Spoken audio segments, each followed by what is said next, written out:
வணக்கம் நண்பர்களே.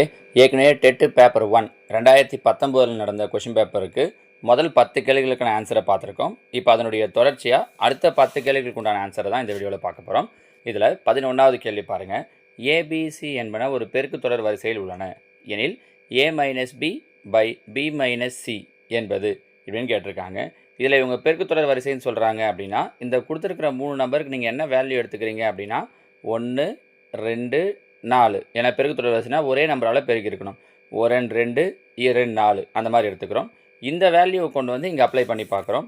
அப்போ a - b 1 - 2 ஏவோட வேல்யூ 1 பியோட வேல்யூ 2 நடுவில் மைனஸ் இருக்கிறதால மைனஸ் b - c பிக்கு 2 மைனஸ் சிக்கு 4 அப்போ 1 - 2னா -1 2 - 4 அப்படின்னா -2 மைனஸ் மைனஸ் கேன்சல் ஆகிடுச்சுன்னா என்ன ஆன்சர் நிற்குது 1/2.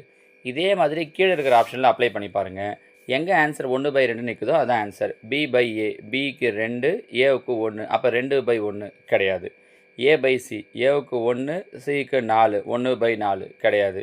a/b ஏவுக்கு 1 பிக்கு 2 1/2. ஸோ இதான் ஆன்சர். வேணா அடுத்தது செக் பண்ணி பார்த்துருங்க. c/b சிக்கு 4 பிக்கு 2 கேன்சல் பண்ணால் 2 தான் நிற்குது. அப்போ இதுவும் கிடையாது. ஸோ நம்மளோட ஆன்சர் ஆப்ஷன் சி a/b முடிஞ்சு பாருங்கள். நம்ம மெத்தடாக போடுறோம் அப்படின்னா இதெல்லாம் ரொம்ப பெருசாக இருக்கும்.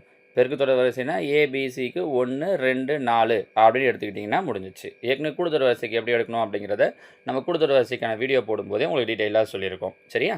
அடுத்தது 12 பாருங்கள். 1 ஸ்கொயர் + 2 ஸ்கொயர் + 3 ஸ்கொயர் + +10 ஸ்கொயர் = 385 எனில் 2 ஸ்கொயர் + 4 ஸ்கொயர் + 6 ஸ்கொயர் + 20 ஸ்கொயரின் மதிப்பு. இப்போ பாருங்கள், இது எல்லாத்துலேருந்து நம்ம எதை வெளியே எடுக்கலாம் அப்படின்னா 2 வெளியே எடுக்கலாம். மேலே ஸ்கொயர் இருக்கிறதால வெளில வரும்போதும் ஸ்கொயர் வந்துடும். 2 ஸ்கொயர் 2 வெளில எடுத்தோம்னா பேலன்ஸ் 1. அப்போ 1 ஸ்கொயர் + 2 ஸ்கொயர் + 20லேருந்து 2 எடுத்துட்டோன்னா +10 ஸ்கொயர். புரியுதான்னு பாருங்கள். வெறும் 2 மட்டும் வெளில வராது. அந்த ஸ்கொயர் வெளியில் வர நம்பருக்கு வரும், உள்ளே இருக்கிற நம்பருக்கு இருக்கும். அப்போ பாருங்கள், வெளில 2 ஸ்கொயர் 2 ஸ்கொயர்னால் 4 இன்ட்டு இந்த 1 ஸ்கொயர் 2 ஸ்கொயர் 10 ஸ்கொயர் வரைக்கும் நமக்கு ஆன்சர் தெரியும். பாருங்கள் என்ன கொடுத்துருக்காங்க 385. அப்போ 4 × 385 பெருக்கிட்டா முடிஞ்சிடுச்சு. 5 20 மீதி 2 8 32 34 3 3 12 15. So answer 1540 option C. புரியுதா? நம்ம என்ன தப்பு பண்ணுறோன்னா வெளில எடுக்கும்போது வெறும் 2 மட்டும் எடுத்துருவோம். கிடையாது, வரும்போது அந்த ஸ்கொயரோடு சேர்ந்து தான் வரும். 2 ஸ்கொயர் அப்போ 4 அப்படிங்கிறத மட்டும் ஞாபகம் வச்சுக்கிட்டிங்கன்னா போதும். சரிங்களா? 13 ஏடி என்பது முக்கோணம் ஏபிசியில் ஆங்கிள் ஏயின் உட்புற கோண இருசம வெட்டி. அது பிசியை டியில் சந்திக்கிறது. ஏபி = x, ஏசி = x - 2, பிடி = x + 2, டிசி = x - 1 எனில் எக்ஸின் மதிப்பை காண்க. நம்ம சேனலில் ரெகுலராக பார்த்துட்டு வரவங்களுக்கு இந்த கேள்வி எங்கேருந்து கேட்டிருக்காங்க அப்படிங்கிறது தெரிஞ்சிடும்.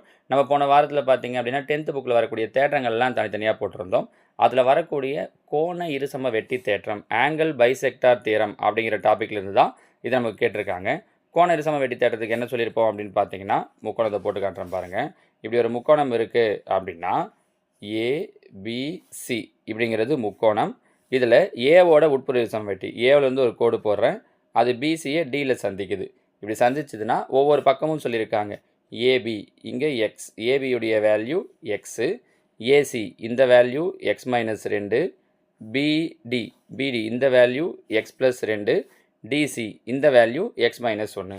கோண இருசம வெட்டி தேற்றத்தில் நம்ம என்ன சொல்லியிருப்போம் அப்படின்னா AB/AC = BD/DCன்னு சொல்லியிருப்போம்.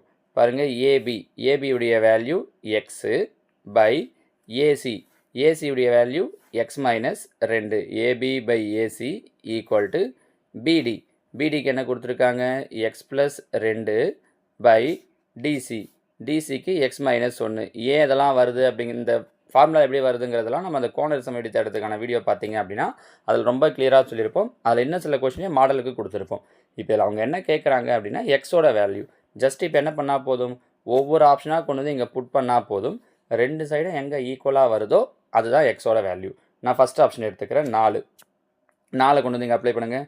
எக்ஸுக்கு 4 பை x - 2 4ல் 2 போயிடுச்சுன்னா 2 = இங்கே வாங்க 4 + 2 6 பை 4 - 1 3 1 2 2 4. அப்போ இந்த பக்கம் 2 ஆகிடுது.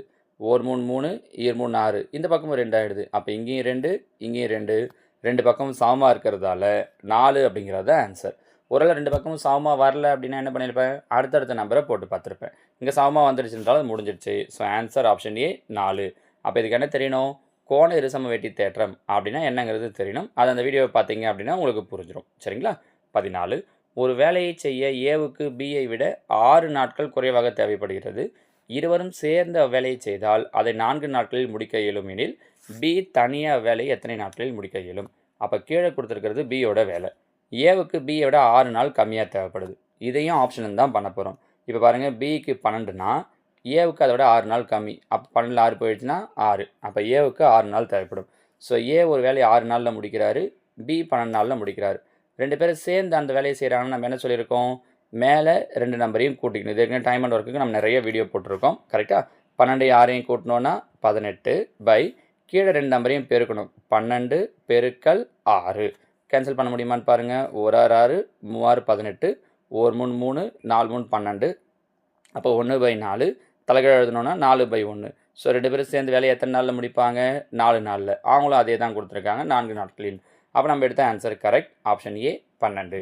ஒரு நமக்கு போடும்போது 4 நாட்கள்னு வரல அப்படின்னா என்ன பண்ணியிருப்போம், அடுத்தடுத்த ஆன்சரை எடுத்து பார்த்துருப்போம். இங்கேயே வந்துடுச்சு, அப்போ முடிஞ்சிச்சு பாருங்கள். சரிங்களாம்மா? ரொம்ப கஷ்டப்படாமல் இதுக்கெல்லாம் ஆன்சர் சொல்லலாம் பாருங்கள் ஆப்ஷன்லேருந்து.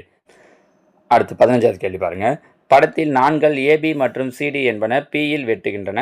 AB equal to 16 centimetre, BD equal to 8 centimetre, BC equal to 6 centimetre, AB greater than BP எனில் ஏபி ஈக்குவல் டு ஒன்றும் இல்லைம்மா, இந்த ஏபி இந்த 4 இருக்குது இல்லையா, இங்கே ஏ, இங்கே பி, இங்கே பி இப்படின்னு கொடுத்துருக்காங்க. இதில் நமக்கு தேவையானதுன்னு கவனிச்சிங்க அப்படின்னா, இந்த ஏபியோட ஃபுல் லென்த்து 16 சென்டிமீட்டர், ஏபியோட ஃபுல் லென்த்து 16. அடுத்ததாக AB is greater than BP. இந்த ஏபி இங்கேருந்து இது வரைக்கும் இருக்கிற டிஸ்டன்ஸ் இதை விட பெருசுன்னு சொல்லிட்டாங்க. சரியா? அப்போ அப்படின்னா மொத்தம் 16னா ஒருவேளை ரெண்டும் சமமாக இருந்தாவே இது 8 இது 8ன்னு வரும். கரெக்டாக? ஆனால் அவங்க சமம் சொல்ல ஏபி வந்து இதை விட பெருசுன்னு சொல்லிட்டாங்க. அப்போ கண்டிப்பாக இது 8 விட அதிகமாக தான் வரணும். ஒன்று 9ஆக இருக்கணும், ஏன்னா 9ஆக இருந்தால் இது 7 ஆகிடும். கரெக்டாக? இல்லை 10ஆக இருக்கணும், 10ஆக இருந்தால் இது 6 ஆகிடும், 10 6 16ன்னு வந்துடும். இல்லாட்டி 11 12 13 14 15 இந்த நம்பருக்குள்ளாடி இருக்கணும். ஏன்னா 16னா இங்கே 0ன்னு ஆகிடும், 16 இருக்கிறதுக்கு வாய்ப்பு இல்லை. ஸோ ஆன்சர் நமக்கு என்ன, அவங்க கேட்டிருக்கிறது அதே இந்த ஏபியுடைய வேல்யூ தான். அப்போ ஏபிக்கு இந்த நம்பர்ஸில் ஏதாவது ஒரு நம்பர் தான் ஆன்சராக இருக்கும். 9 10 11 12 13 14 15 இல்லை இதுக்கு நடுவில் ஏதாவது நம்பர் புள்ளி வச்சு கூட இருக்கலாம். அப்போ கீழே இந்த ஐடியா புரிஞ்சிச்சா? இந்த ஐடியா புரிஞ்சிச்சுன்னா முடிஞ்சிச்சு. கீழே ஆப்ஷன் பாருங்கள். ஆப்ஷன் ஏவே என்ன இருக்குது, 12 சென்டிமீட்டர் 12 சென்டிமீட்டராக இருக்கிறதுக்கு வாய்ப்பு இருக்குது. மீதி 6 4 8லாம் இருக்கிறதுக்கு வாய்ப்பே கிடையாது. So answer option A 12 centimetre. புரிஞ்சதா? மீதி எல்லாம் எடுத்திங்கன்னா, இப்போ சப்போஸ் ஏபிக்கு 6 எடுத்தீங்க அப்படின்னா பிபி என்னவாயிடும், 16ல் 6 போயிடுச்சுன்னா 10ன்னு ஆகிடும். அப்போ நமக்கு கண்டிஷன் ராங் ஆகிடும் பாருங்கள், ஏபி கிரேட்டர் தென் பிபின்னு. அதே மாதிரி தான் 4 எடுத்திங்கனாலும் 8 எடுத்திங்கன்னா சமமாக வந்துடும். அப்போ இது எதுவுமே ஆன்சர் கிடையாது. ஆன்சர் ஏ தான் நமக்கு உண்டான சரியான விடை. சரிங்களாம்மா? அடுத்ததாக 16. 3 9 27 என்ற தொடரில் எத்தனை உறுப்புகளை கூட்டினால் 1092 கிடைக்கும்? இதை பொறுத்த வரைக்கும் இதை ஃபார்முலாவாக போடுறத விட இது ஈஸியாக எப்படி போடலான்னா, அப்படியே நம்பர்ஸ் அவங்க சொல்லியிருக்கிறது பாருங்கள். முதல் நம்பர் 3, அடுத்த நம்பர் 9, அடுத்த நம்பர் 27. அப்போ என்ன செஞ்சுருக்காங்கன்னு தெரியுதா, ஒவ்வொரு நம்பரையும் 3ஆல் பெருக்கியிருக்காங்க. 3 9 9 3 27, 27 3ஆல் பெருக்கினீங்கன்னா 81, 81 3ஆல் பெருக்கணுன்னா 243, 243 3ஆல் பெருக்கணுன்னா 729. இது வரைக்கும் கூட்டி பாருங்கள். ஏன்னா இதை 3ஆல் பெருக்கினா 2000க்கு மேலே போயிடும். ஸோ இது மொத்தத்தையும் கூட்டணும் நமக்கு என்ன கிடைக்குது அப்படின்னு பார்த்தீங்கன்னா 1092 கிடைக்குது. கரெக்டாக அவங்கள தான் கேட்டிருந்தாங்க, 1092 கிடைக்கணும். அப்போ மொத்தம் எத்தனை நம்பர், 1 2 3 4 5 6 நம்பர் மொத்தம். ஸோ எத்தனை எண்களை கூட்டினால் கிடைக்கும்னா 6 எண்கள். Option C. புரியுதுங்களா? இப்படி பண்ணுறது தான் இதுக்கு உங்களுக்கு ஈஸியாக இருக்கும். 17. ஒரு கூட்டுத்தொடர் வரிசையில் அடுத்தடுத்த 3 உறுப்புகள் k+2 4k-6 3k-2 எனில் கேயின் மதிப்பு. இது ஏற்கனவே நம்ம புக் பேக்லேயும் சொல்லியிருக்கோம். உங்களுக்கு டெஸ்ட் வைக்கும்போது இதே கொஷினே கொடுத்துருக்கோம் பாருங்கள். ஒன்றில் கேவுக்கு பதில் இந்த வேல்யூ அப்ளை பண்ணி பார்க்கணும். அப்படி அப்ளை பண்ணி பார்க்கும்போது ஆன்சர் கூட்டுத்தொடர் வரிசையில் வந்துருச்சுன்னா முடிஞ்சிச்சு. முதல் நம்பர் 2 எடுத்துக்கிறோம் பாருங்கள். k+2 2 + 2 4, 4k-6 4 2 8, 8ல் 6 போயிடுச்சு அப்படின்னா 2. அடுத்து இங்கே 3k-2 3 2 6, 6ல் 2 போயிடுச்சுன்னா 4. இது கூடுதல் வரிசை கிடையாது. கூடுதல் வரிசை என்ன, ஒரே மாதிரி ப்ளஸ் ஆகிட்டே போகணும், இல்லை மைனஸ் ஆகிட்டே போகணும். இது அப்படி கிடையாது. அப்போ 2 இல்லை, 3 எடுத்துப்போம். 3 + 2 5. அடுத்தது 4 3 12, 12 - 6 6. இங்கே 3 9 - 2 7 கரெக்டாக வருது பாருங்கள். 5 6 7 கூடுதல் வரிசையில் இருக்கும். ஏன்னா வித்தியாசம் 1 எல்லாத்துக்குமே. கரெக்டாக? So answer option B 3. நீங்கள் மீதியை போட்டு பார்த்தீங்கன்னா வராது. 4 5 வேணால் இந்த மாதிரி அப்ளை பண்ணி பாருங்களேன். உங்களுக்கு கிடைக்கக்கூடிய ஆன்சர் கூடுதல் வரிசையில் இருக்காது. சரிங்களா? அடுத்தது 18. ஒரு கூம்பு, ஒரு அரைக்கோளம், ஒரு உருளை ஆகியன சம அடிப்பரப்பை கொண்டுள்ளன. கூம்பின் உயரம் உருளையின் உயரத்திற்கு சமமாகவும் மேலும் இவ்வுயரம் அவற்றின் ஆரத்திற்கு சமமாகவும் இருந்தால் இம்மூன்றின் கன அளவுகளுக்கு இடையே உள்ள விகிதத்தை காண்க. முதல்ல 3 வடிவம், அதோட கன அளவு கேட்டிருக்காங்க. கரெக்டாக? கூம்பினுடைய கன அளவுக்கான ஃபார்முலா 1/3 πr²h ஈஸ்ட்டு அரைக்கோளம். அரைக்கோளத்துடைய கன அளவுக்கான ஃபார்முலா 2/3 πr³ ஈஸ்ட்டு உருளையினுடைய கன அளவுக்கான ஃபார்முலா πr²h. எல்லாத்துலேயும் எது கேன்சல் ஆகிடும்? பை கேன்சல் ஆகிடும். அதே மாதிரி r², இந்த r³ ஒரு r², இந்த r². அடுத்து இந்த 2 இடத்துல h இருக்குது, இங்கே r இருக்குது. அவங்கள என்ன சொல்லிட்டாங்க? ஆரம் வந்து உயரத்துக்கு சமமாக இருக்குது. கூம்பின் உயரத்துக்கு சமமாகும். மேலும் உயரம் அவற்றின் ஆரத்திற்கு சமமாகும். அப்போ உயரமும் ஆரமும் சமம். ஸோ ஹெச்சும் ஆரும் கூட கேன்சல் ஆகிடும். மீதி என்ன நிற்கும்? இங்கே 1/3 ஈஸ்ட்டு நடுவில் 2/3. இங்கே எதுவுமே இல்லைனா 1 இருக்குன்னு அர்த்தம். பையில் 3 இருக்கிறதால எல்லா நம்பரையும் 3 அளவு பெருக்கலாம். அப்போ 3 பெருக்குனா இந்த 2 3 கேன்சல் ஆகிடும். 1 2. இங்கே 3 பெருக்கும்போது 1 3 3. So answer 1:2:3 option A. சரிங்களா? அடுத்ததாக கேள்வி எண் 19. 14 சென்டிமீட்டர் அகலமுடைய ஒரு செவ்வக வடிவத்தாலை அதன் அகலப்பக்கத்தை கொண்டு உருட்ட 20 சென்டிமீட்டர் ஆரமுடைய ஒரு உருளை கிடைக்கிறது எனில் அவ்வுருளையின் கன அளவு. உருளையின் கன அளவுக்கு என்ன ஃபார்முலா? πr²h. கரெக்டாக? உருளையின் கன அளவுக்கான ஃபார்முலா πr²h. இவங்க என்ன சொல்கிறாங்க அப்படின்னா, இங்கே பாருங்கள், πr²h. 14 சென்டிமீட்டர் அகலமுடைய ஒரு செவ்வக வடிவத்தாலை அகலப்பக்கத்தை கொண்டு, இப்போ அகலம் வந்து 14 சென்டிமீட்டர் இந்த பக்கம்னு வச்சுக்கோங்களேன். அகலம் 14 சென்டிமீட்டர். இதை வச்சு இதை நம்ம ஒரு உருளையாக உருட்டும் போது இந்த அகலம் என்னவா மாறிடும்னா அந்த உருளையினுடைய உயரமாக மாறிடும். அப்போ உருளையினுடைய உயரம் எவ்வளோ ஆயிடுச்சு அப்படின்னா 14. அவங்களே ஆரம் கொடுத்துட்டாங்க 20 சென்டிமீட்டர். அப்போ பையோட வேல்யூ 22/7. r² அப்படிங்கிறதால 20 பெருக்கல் 20. பாருங்கள், 1 7 7 7 14. மீதி இருக்க 2 0 இருக்கிறதால ஆன்சரில் 2 0 அப்படியே வந்துடும். 2 4 4 2 8 22 × 8 8 2 16 8 2 16 1 17 17,600. இங்கே பாருங்கள், இங்கேயும் 17,600, இங்கேயும் 17,600. அப்போது அலகு பார்க்கணும். இங்கே சென்டிமீட்டரில் கொடுத்துருக்காங்க. ஸோ ஆன்சரும் சென்டிமீட்டரில் தான் வரணும். அப்போ மீட்டர் வராது. So answer option C 17,600 centimetre cube. வெறும் நம்பர் கண்டுபிடிக்கிறது மட்டும் இல்லை, யூனிட் என்னங்கிறதையும் கொஞ்சம் கவனமாக பார்க்கணும் பாருங்கள். சரிங்களா? அடுத்தது 20வது கேள்வி. ஏபி மற்றும் சிடி என்ற இரு நாண்கள் வட்டத்திற்கு வெளியே பி எனும் புள்ளியில் வெட்டி கொள்கின்றன. BP = 3 centimetre, CP = 6, CD = 2 centimetre எனில் ஏபியை காண்க. இது பாருங்கள், இது ஒரு சர்க்கிள்.